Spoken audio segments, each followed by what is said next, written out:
I'll move to another person in terms of being in the real economy and those people down there as well.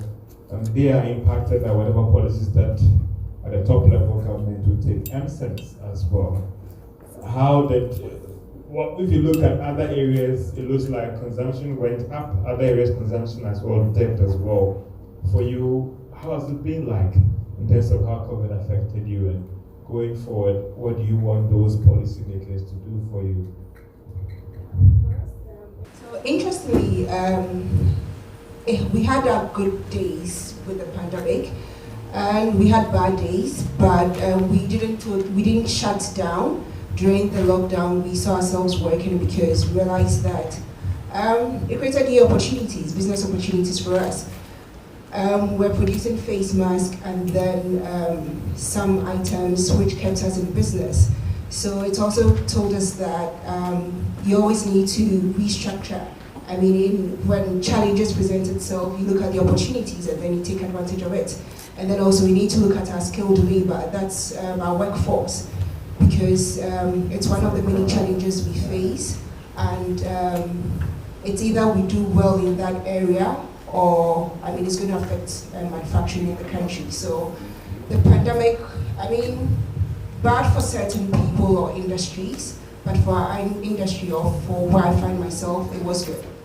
Can I say that for you, just like other businesses as well, you try to re-strategize to take advantage of the opportunity? Yes, we did.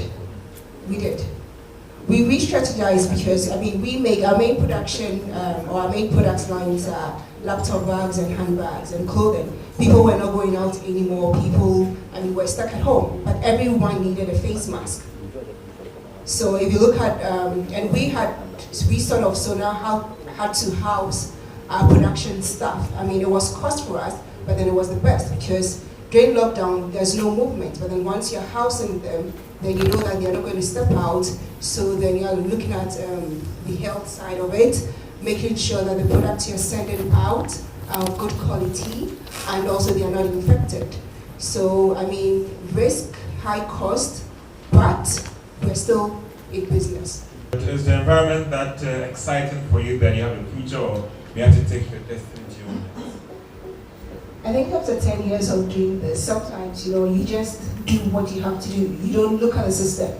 The system, sometimes it feels like the system has been set up to frustrate you. Exactly. We recently wanted a tax clearance certificate, and then we go to GRE, and they don't have our records. Meanwhile, at the end of every month, they're paying our taxes.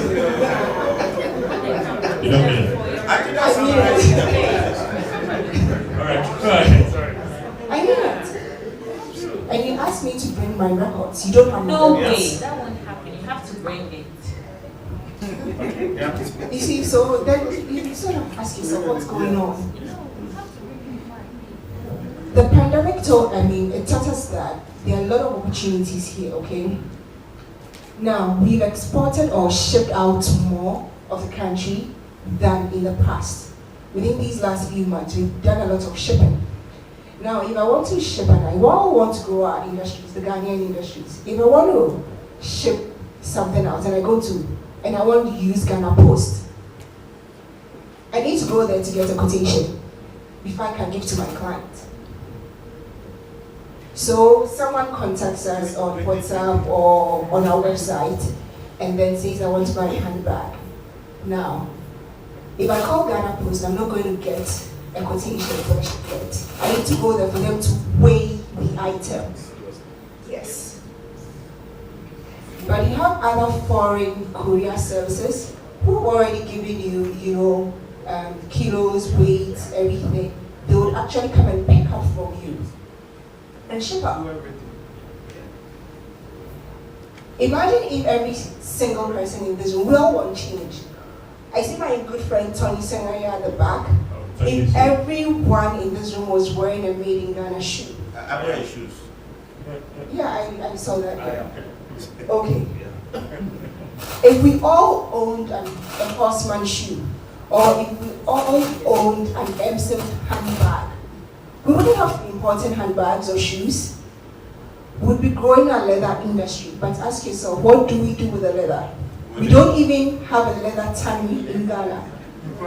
So we are manufacturing here, but all the raw materials are imported. We all dress beautifully here, but then how many of us are wearing clothes made in Ghana? So the change starts with us. Yes, I saw your handbag, yes. And I'm wearing chocolate. Yeah, exactly, yes. So yes, we are doing well, but we can do better. The change starts with us. It starts with the mindset. When the gentleman from the Planning Association was talking, he mentioned that it was until recently that people were using the apps. Payment platforms have been made available for long, but everyone wants to buy with cash.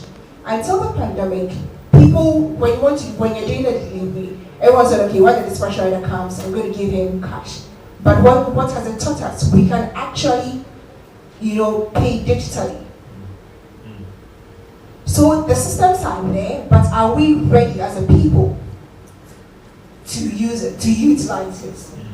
We are talking about the trade agreements and everything, but come to think of it, it has a good side, it has its bad sides.